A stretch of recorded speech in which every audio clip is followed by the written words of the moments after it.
नमस्कार दोस्तों, मैं डॉक्टर ललित कुमार गंगेले अपने इस चैनल की एक और वीडियो में आप सबका बहुत बहुत स्वागत करता हूं। और दोस्तों, जो आज का वीडियो है ये है हर्सुटिज्म के बारे में। हर्सुटिज्म का मतलब होता है facial hairs on the face of the woman. जी हाँ दोस्तों, जैसा कि आप सब लोग जानते हैं बहुत अच्छी तरीके से, और खासकर जितनी भी मेरी महिला दर्शक होंगी वो सब इस बारे में बहुत अच्छे से भली भांति वाकिफ हैं कि आज की डेट के अंदर महिलाओं के अंदर फेशियल हेयर्स कितनी ज्यादा बड़ी प्रॉब्लम बने हुए हैं। अब मैं यहाँ पे एक चीज बताना चाहूंगा कि क्या महिलाओं के चेहरे पे फेशियल हेयर्स हमेशा होते थे, इसका फिजियोलॉजिकल कब माना जाएगा, इसको पैथोलॉजिकल कब माना जाएगा, थोड़ी सी चर्चा हम इस बारे में करते हैं। तो दोस्तों, महिलाओं के जो फेस होता है उसके ऊपर रुए होते हैं, बाल नहीं होते। आप एक चीज समझिए, खासकर यंग जो गर्ल्स होती हैं और जो जवान महिलाएं होती हैं या फिर मिड एज्ड महिलाओं तक के चेहरों पे दोस्तों बाल इज पैथोलॉजिकल। बाल नहीं होते हैं, हेयर फॉलिकल्स होते हैं और बहुत ही हल्के से रुए होते हैं। तो दोस्तों, ये जो रुए होते हैं, जो बहुत ही ज्यादा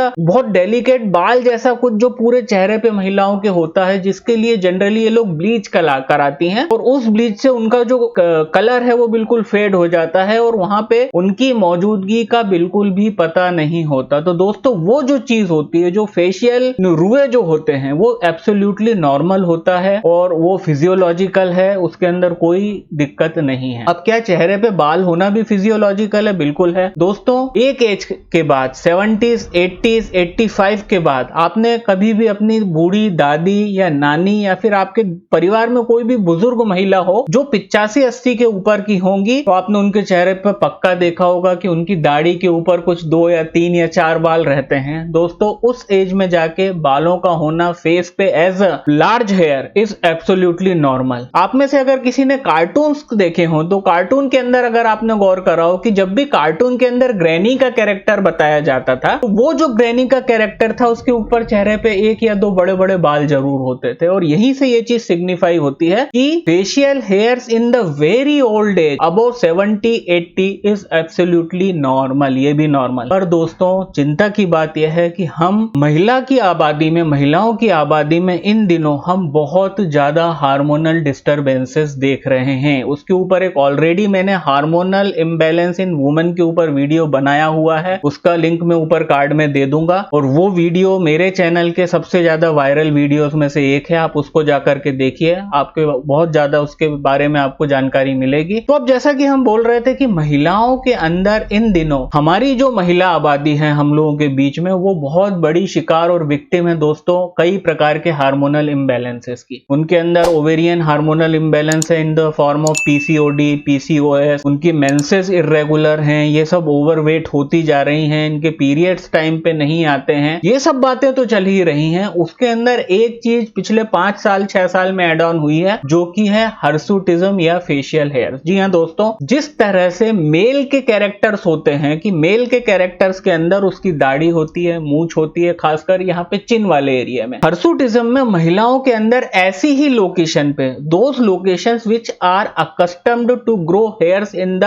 मेल्स या मैस्कुलिन फैक्टर, वो सेम लोकेशन पे महिलाओं को 1, 2, 3, 4 कई बार तो बहुत ज्यादा मात्रा में दोस्तों हेयर ग्रोथ हो रही। और इस पैथोलॉजिकल हेयर ग्रोथ को हम कहते हैं hirsutism and this is the hormonal imbalance. अब इसके लिए ये लोग करती क्या है कि ये लोग या तो थ्रेडिंग करवाती रहती हैं, या फिर कई महिलाओं को तो दोस्तों वाकई में इतने सारे दाढ़ी पे, चीक पे, चिन पे, लिप्स के आसपास इतने ज्यादा हेयर होते हैं दोस्तों कि कई बार उनको प्रैक्टिकली लिटरली उनको दोस्तों शेविंग ही करनी पड़ती है। और इसके अंदर कोई मतलब बुरी बात नहीं है, क्योंकि उनके फेस पे इतने ज्यादा हेयर हैं कि प्रैक्टिकली थ्रेडिंग वगैरह से या प्लकर से उसको निकालना इज वेरी टफ। अब हम बात करते हैं कि ऐसा क्या हो गया, इसके होने का कारण क्या है, what is the reason behind it. दोस्तों, नेचर का एक नियम है कि ये मेल होता है और एक फीमेल होता है। एक मेल इसलिए होता है कि उसके अंदर मेल हार्मोन्स की प्रीडोमिनेंस होता है, जबकि दोनों के अंदर दोनों हार्मोन्स होते हैं। जी हाँ दोस्तों, एक मेल जो होता है उसके अंदर भी फीमेल हार्मोन्स होते हैं, और एक जो फीमेल होती है दोस्तों उसके अंदर भी मेल हार्मोन्स होते हैं। ये नेचुरल होता है, बस मेल इसलिए है क्योंकि उसके अंदर मेल हार्मोन की अधिकता है, प्रीडोमिनेंस है, और उसके अंदर फीमेल हार्मोन बिल्कुल ट्रेस में पाए जाते हैं कि ना के बराबर। और वाइस वर्सा फीमेल में भी यही होता है कि उसके अंदर फीमेल हार्मोन का प्रीडोमिनेंस होता है और उसके अंदर जो मेल हार्मोन्स होते हैं वो बिल्कुल निगली नेग्लिजिबल ट्रेस मात्रा में होते हैं। पर दोस्तों होता क्या है कि जब हमारी ये जो फीमेल्स हैं, इन फीमेल्स के अंदर, अब जैसा कि आपको पता है कि ये हार्मोनल इम्बैलेंस की शिकार है, इनके अंदर मेंस्ट्रुअल इरेगुलरिटी है, polycystic ovarian disease and ovarian syndrome से ग्रस्त हैं,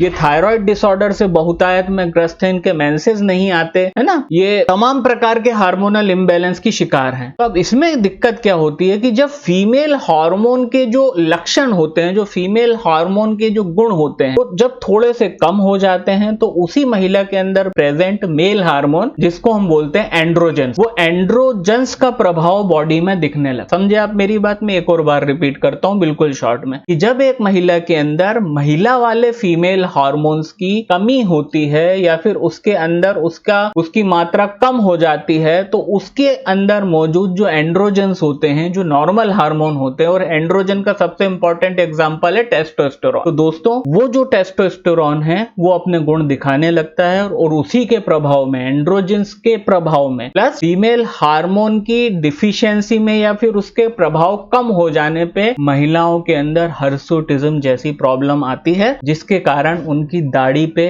लिप्स के आसपास, चिन पे, चीक्स पे और नीचे सब मैक्सिलरी रीजन में हेयर्स की ग्रोथ होने लगती है। अब आते हैं इसके ट्रीटमेंट पे। अब हमने सब समझा कि आपको अच्छे से पता है क्या है, क्यों है, ये मैंने बताया, इसके होने का कारण बताया। अब देखिए एलोपैथिक में कोई ट्रीटमेंट नहीं है, एलोपैथिक में किसी भी हार्मोनल इम्बैलेंस का कोई भी परमानेंट उपचार नहीं है, तो उसकी बात ना करें तो बेटर है, जबरदस्ती वीडियो को लंबा नहीं करेंगे। होम्योपैथी के अंदर दोस्तों इसका जो सीधा सीधा ट्रीटमेंट है, बिल्कुल सीधी सीधी दवाइयां हैं, इसके अंदर कोई भी संशय नहीं है कि जो भी महिला इन दवाओं को कई महीनों तक लगातार लेंगी, कम से कम 2 से 3 महीने, उनको हर्सुटिज्म की प्रॉब्लम आगे जाके डेफिनेटली खत्म हो जाएगी। तो the 2 most important medicine indicated in the case of hirsutism are, the first one is the cortisone 200। जी हाँ दोस्तों, कार्टिसोन एक सारकोड है, जो कार्टिसोल हार्मोन होता है अपने बॉडी के अंदर, ये उससे बनती है और आजकल बहुत इजीली अवेलेबल मेडिसिन है। तो कार्टिसोन 200 पोटेंसी में 4-4 गोली दिन भर में